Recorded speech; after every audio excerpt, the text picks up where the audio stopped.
যে কথা বলছিলাম, তিনটে জিনিস তার জন্য রয়ে যায়, তিনটে জিনিস তার কবরে যায়, অর্থাৎ তিনটে জিনিসের মাধ্যমে তার আমলনামায় সওয়াব পৌঁছায়। বলুন না সুবহানাল্লাহ। এক নম্বর হলো সাদকায়ে জারিয়া, দুই নম্বর হলো এমন জ্ঞান এমন আইন যার দ্বারাই অপর ব্যক্তি উপকৃত হয়েছে, উপকার পেয়েছে, তিন নম্বর হলো নেক সন্তান। নেক সন্তান যদি তার জন্য দোয়া করে, তার জন্য নামাজের পরে হাত তুলে কাঁদে, যদি তার জন্য আল্লাহর দরবারে হাত তুলে ছোট্ট ছোট্ট ভাষায় আল্লাহর কাছে বলে, ওই কথাগুলো আল্লাহ তাআলা কবুল করে নিয়ে ওই মৃত ব্যক্তির দরবারে, ওই মৃত ব্যক্তির কবরে সওয়াব পৌঁছে দেয়। বলুন না সুবহানাল্লাহ। ও সোনার মানিকেরা, ও নওজওয়ান যুবকেরা, আপনাদের সকলকে বলবো একটু মনোযোগ সহকারে শুনুন। ছোট ছোট বাচ্চারা তোমরা মনোযোগ সহকারে শুনো। ইসলামের মধ্যে সভ্যতা আছে, আদব আছে। তোমরা চেঁচামেচি করো না। আল্লাহ রাসূল সাল্লাল্লাহু আলাইহি ওয়াসাল্লাম বললেন, তিনটি জিনিস তার জন্য রয়ে যায়, মৃত ব্যক্তির জন্য রয়ে যায়। এক নম্বর হলো সাদকায়ে জারিয়া, দুই নম্বর হলো এমন জ্ঞান এমন ইলম যার দ্বারা অপর ব্যক্তি উপকৃত হয়েছে, উপকার পেয়েছে, আর তিন নম্বর হলো নেক সন্তান, যে সন্তানটা তার জন্য ইবাদত করে দোয়া করেছে, নামাজ পড়ার পরে দোয়া করেছে, রোজা রাখার পরে ইফতার সামনে রেখে দোয়া করেছে, যা তার জন্য তাহাজ্জুদে নামাজ আদায় করে আল্লাহর দরবারে কেঁদেছে, ওই ব্যক্তির কথাগুলো, ওই ব্যক্তির ইবাদতগুলো আল্লাহর দরবারে আল্লাহ তাআলা কবুল করে নিয়ে ওই সওয়াবগুলো ওই ব্যক্তির বাজান যিনি মৃত হয়ে গিয়েছে তার আমলনামায় পৌঁছে দেয়। বলুন না সুবহানাল্লাহ। তাই তিনটে জিনিস তার জন্য বাকি থাকে। এক নম্বর সাদকায়ে জারিয়া, কোন ব্যক্তি অসহায়, তার জন্য আপনি ব্যবসার কিছু সামগ্রী, কিছু বস্তু কিনে দিয়েছেন, বা এতিম বাচ্চা পড়াশোনা করতে পারে না, কিন্তু মেধা শক্তি অনেক, স্মৃতিশক্তি ভালো, সেই বাচ্চাটাকে আপনি পড়াচ্ছেন, খরচ দিচ্ছেন, বাচ্চাটা মানুষের মতো মানুষ হয়েছে, মাদ্রাসায় পাঠিয়ে দিয়েছেন, হাফেজে কোরআন হয়েছে আপনার খরচে, হাফেজে কোরআন হয়েছে, আলেমে দ্বীন হয়েছে। অথবা আপনি মসজিদের একটু ছোট ছোট অংশগুলো আপনি করেছেন, অর্থাৎ মসজিদের রং করে দিয়েছেন, মসজিদের পাথর বসিয়ে দিয়েছেন, মসজিদের অন্যান্য প্রয়োজনকে আপনি আপনার সামর্থ্য অনুযায়ী আপনি দিয়েছেন, করেছেন। আপনার মারা যাওয়ার পরে ওই সদকাগুলো, আপনার মারা যাওয়ার পরে ওই সদকাগুলো, অর্থাৎ ওই যে আপনার খরচে বাচ্চা হাফেজ হয়েছে, আপনার খরচ মসজিদে লেগেছে, ওখানে সিজদা দিচ্ছে মুসল্লিরা, যতদিন পর্যন্ত এই বাচ্চা কোরআন তেলাওয়াত করবে, যতদিন পর্যন্ত এই মসজিদ অবশিষ্ট থাকবে, কায়েম থাকবে, আর মসজিদে মুসল্লিরা নামাজ আদায় করবে, আপনার কবরে আপনি শুয়ে শুয়ে সওয়াব পেতে থাকবেন। বলুন সুবহানাল্লাহ, বলুন সুবহানাল্লাহ। নারে তাকবীর, নারে তাকবীর। আল কোরআনের আলো, আল কোরআনের আলো, আল হাদিসের আলো, আল হাদিসের আলো। লিল্লাহি তাকবীর, লিল্লাহি তাকবীর। মাশাআল্লাহ। মুহাব্বতের সঙ্গে দরুদ শরীফ পড়ুন। আল্লাহুম্মা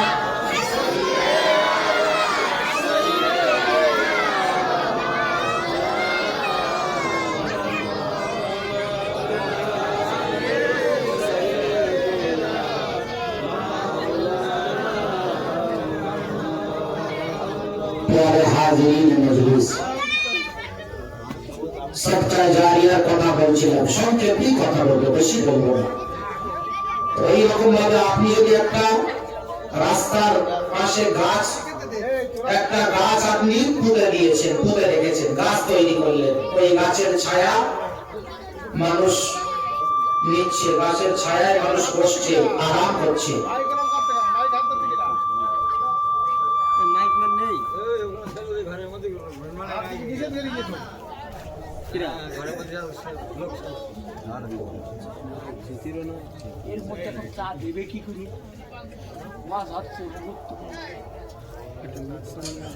যে কথা বলছিলাম, গাছ পুঁতে দিয়ে গিয়েছেন, ওই গাছের ছায়া মানুষ উপকৃত হচ্ছে ওই গাছের দ্বারা, গাছের ছায়া দ্বারা। অথবা আপনি একটা কল করে গিয়েছেন, কল, পাম্প কল আপনি পুঁতে দিয়ে গেছেন, তৈরি করে গিয়েছেন, নির্মাণ করলেন, সেই কলের দ্বারায় মানুষ তারা পানি পান করে। এবং আপনি একটা আশ্রয়স্থল করে দিয়ে গেছেন রাস্তার ধারে, সেই আশ্রয়স্থলে মানুষ অবস্থান করে। এই সমস্ত জিনিস আপনার জন্য সদকা জারিয়া হয়। 2 নাম্বার,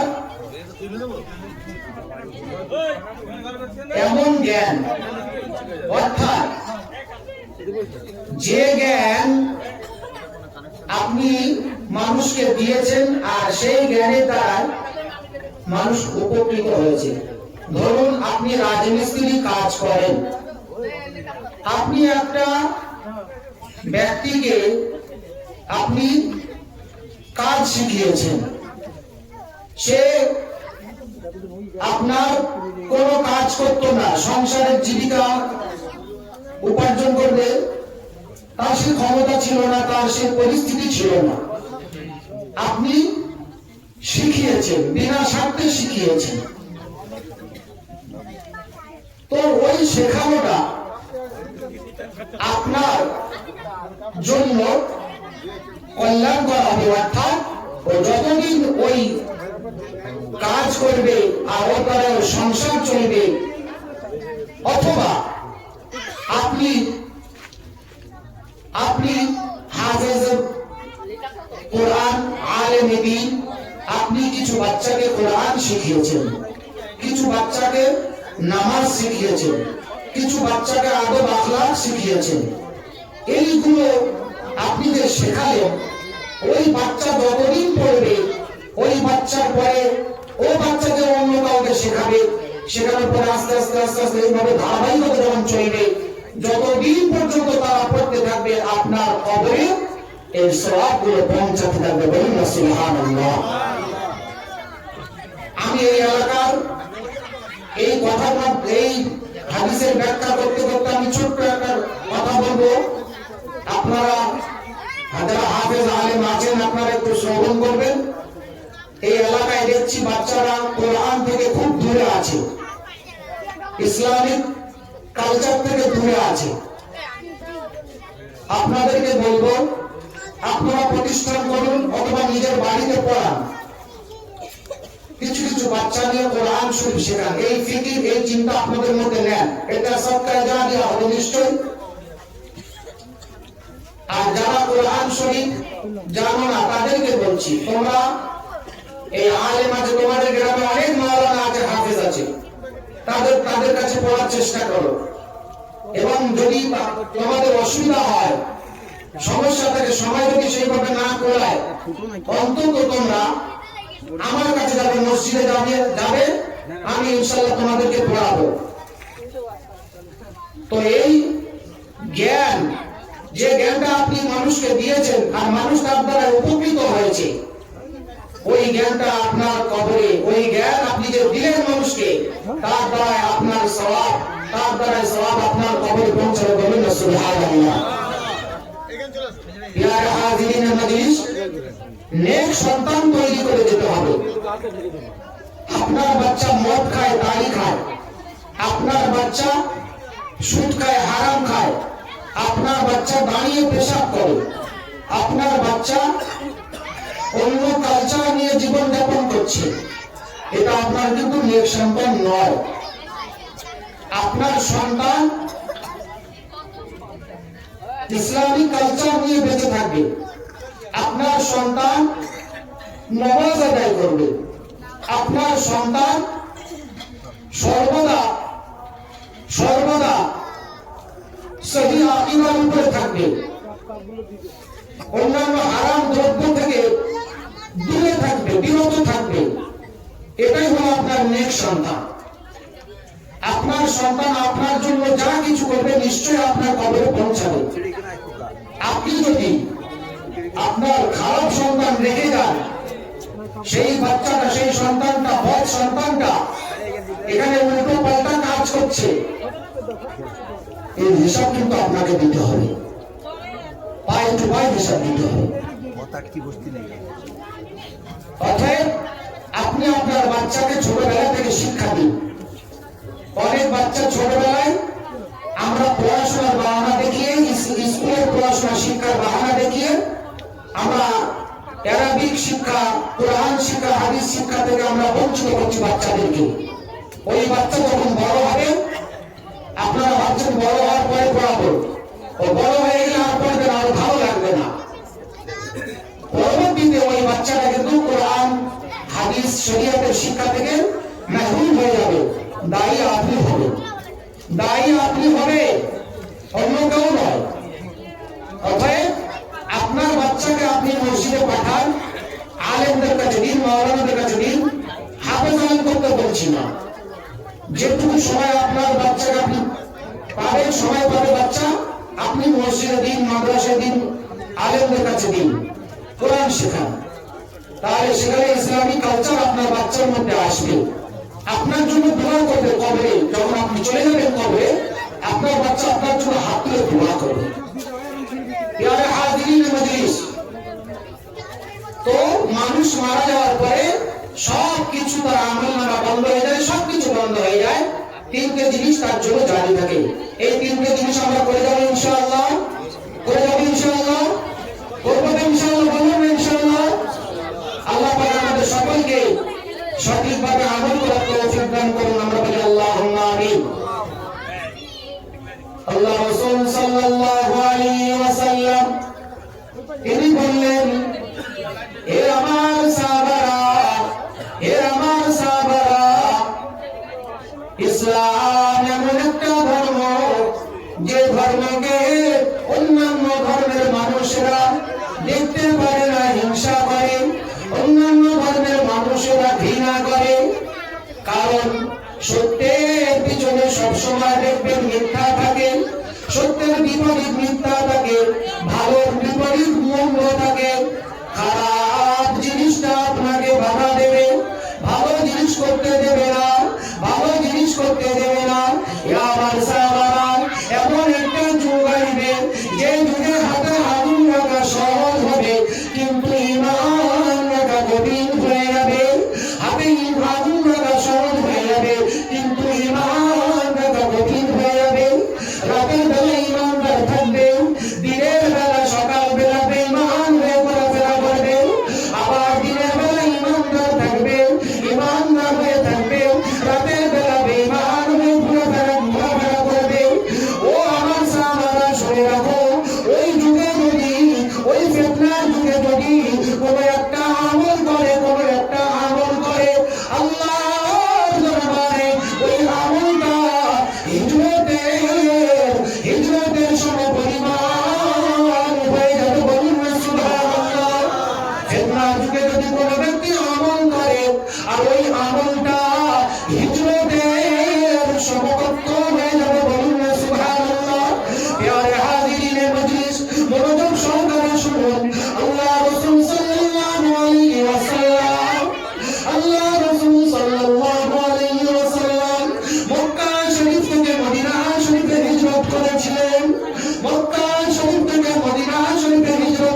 হিজরত করেছিলেন বড় কষ্টে। রাসূল আমার মদিনা শরীফে কিছু সাহাবা নিয়ে হিজরত করলেন, পায়ে হেঁটে হিজরত করলেন, পায়ে হেঁটে হিজরত করলেন। আল্লাহ রাসূল সাল্লাল্লাহু আলাইহি ওয়াসাল্লাম এই যে কষ্ট করেছেন, ওই কষ্টের কথা বলছেন, ওই হিজরতের কথা বলছেন। যদি কোনো ব্যক্তি ফিতনার যুগে একটি মাত্র আমল করে, একটি মাত্র আমল করে, আর ওই আমলটা আল্লাহর দরবারে ওই মক্কা থেকে মদিনা শরীফে যে হিজরত করা হয়েছে, ওই হিজরতের সমকক্ষ হয়ে যাবে। বলুন না সুবহানাল্লাহ।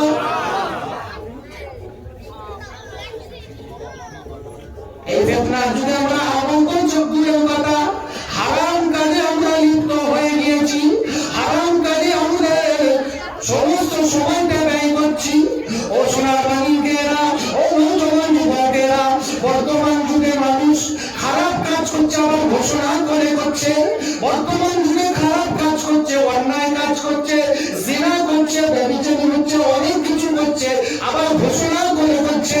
ড্যান্স হাঙ্গামা হবে, টোটোয় করে ঘুরে ঘুরে বলে যাচ্ছে অমুক জায়গায় ড্যান্স হাঙ্গামা হবে, অমুক নায়িকা আসবে, অমুক ব্যক্তি আসবে, ঘোষণা করে করে হচ্ছে। ও সোনার বাঙিকেরা, মুসলমানের ছেলেরা আজকে, মুসলমানের ছেলেরা অন্যায় কাজ করছে, ঘোষণা করে করে করছে।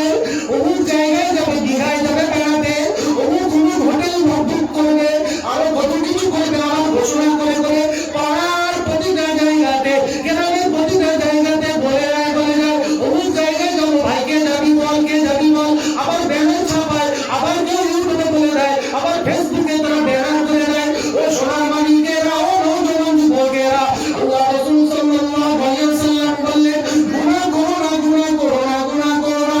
এই গুনাহ তোমাদের জন্য, তোমাদের জন্য, এই গুনাহ তোমাদের জন্য আযাব অভিশাপ ডেকে আনে। গুনাহ করো না, গুনাহ করো না। আর গুনাহ করার জন্য যদি ঘোষণা করা হয়, তাহলে আল্লাহ রাসূল সাল্লাল্লাহু আলাইহি ওয়াসাল্লাম তিনি বললেন, তিনটি শাস্তি তোমাদের কাছে এসে যাবে। মনোযোগ সহকারে শুনুন, তিনটি শাস্তি তোমাদের কাছে আসবে। খোদার কসম করে বলি, তিনটি শাস্তি তোমাদের কাছে আসবে। এক নম্বর হলো খাদ্যের অভাব হয়ে যাবে, খাদ্যের অভাব হয়ে যাবে। দুই নম্বর হলো অর্থনৈতিক সমস্যা এসে যাবে। আর তিন নম্বর হলো তোমাদের উপরে এমন শাসক নিযুক্ত করা হবে, সেই শাসক তোমাদের উপরে জুলুম করবে, অত্যাচার করবে। এক নম্বর বললাম খাদ্যের অভাব হয়ে যাবে, দুই নম্বর হলো অর্থনৈতিক সমস্যা হবে, আর তিন নম্বর হলো আপনার এলাকায়, আপনার দেশে এমন শাসক নিযুক্ত করা হবে, যে শাসক আপনার উপরে জুলুম অত্যাচার করবে। আপনি পা তুলতে পারবেন না, আপনি ইচ্ছা করলেও কোনো জায়গায় যেতে পারবেন না, আপনার স্বাধীনতা থাকবে না। ও সোনার মানিকেরা, ও নওজওয়ান যুবকেরা, ও আমার আল্লাহওয়ালা বাবা ভাইরা, আপনাদেরকে বলবো, আপনাদের বাচ্চাদেরকে আপনারা গুনাহ থেকে হেফাজত করুন, বাচ্চাদেরকে সুশিক্ষা দিন। আপনার বাচ্চাকে শিক্ষা দেননি বলে এই অপরাধ আপনার বাচ্চা করছে। বড় যখন হয়ে যায়, আমরা একটু খেয়াল করে শুনি, বাচ্চা যখন বড় হয়ে যায়, বেশি কথা বললে আবার উল্টো শুনিয়ে দেয়। বাচ্চা যখন বড় হয়ে যায়, বেশি কথা বললে বলে ঘাট ধাক্কা মেরে বেরিয়ে বের করে দেব, বলে কি বলে না বলেন? ঠিক বলছি না ভুল বলছি? বর্তমান যুগে আছে আপনার বাচ্চা, আপনার বাচ্চাকে আপনি বলছেন এই চলো না বাবা নামাজ পড়তে, সময় নেই। দ্বিতীয় দিন এসে বলছো বাবা চলো না নামাজ পড়তে, বলছি তো সময় নেই, বাবা চলো না নামাজ পড়তে। কথা কানে আসে না, বুঝে আসে না? ওইসব মাথা ঠোকাঠুকি করতে পারবো না। কি হবে? ঠান্ডা পানিতে ওযু করে মসজিদে যেয়ে কি লাভ হবে? আমার সময় নষ্ট করে, আমার সময়ের দাম আছে। আপনি বলেন এর থেকে না বলাই আপনার তখন মনে হয় কেন বলছি। শুনুন, এটা আপনি দায়ী।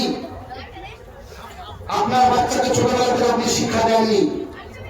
কঞ্চি, কঞ্চি বলেন তো, বাঁশের কঞ্চি, কঞ্চি যখন ছোট থাকে ও যেদিকে বেঁকাবেন সেই দিকে বেঁকবে, আর যখন বাঁশ হয়ে যাবে বেঁকবে তো, বেঁকালে বেঁকবে, ও কুড়ুল দিয়ে মারতে হবে তাও বেঁকবে না, ও ফেটে যাবে। আপনার বাচ্চাকে সঠিক শিক্ষা দিন। শিক্ষা যদি না থাকে তাহলে ও বিবেক দিয়ে বিবেচনা করতে পারবে না, বিবেক দিয়ে বিবেচনা করতে পারবে না। তাহলে গুনাহ করলে তিন রকম শাস্তি আমাদের কাছে আসবে। আমরা লোকের দায় দিই, লোকের আমরা দোষ দিই যে এই খারাপ হচ্ছে মানুষজনের জন্য, এই সরকারের জন্য। না, কখনো নয়, কখনো নয়। ওমা আসাবাকুম মিন মুসিবাতিন ফাবিমা কাসাবাত আইদিকুম ওয়া ইয়াফু আন কাসীর। 25 পারার মধ্যে এই আয়াতটা, 25 পারার এই আয়াতটা রয়েছে। সূরা নাম সূরা শুরা। শুরা কি নাম বললাম? শুরা। এই সূরার মধ্যে এই আয়াতটা আছে। মানুষ যে মুসিবতের শিকার হয়, এই মুসিবত এমনি এমনি আসে না, তার হাতের কামাই, সে সেরকম কর্ম করেছে, তার জন্য এই মুসিবত এসেছে। ও সোনার মানিকেরা, ও নওজোয়ান যুবকেরা, ও আমার সম্মানিত মুসল্লিগণ, আপনাদের সকলকে বলছি, খেয়াল করে শুনুন। গুনাহ যদি করে, এই এলাকায় অভিশাপ আসবে। 3 রকম অভিশাপ আসবে।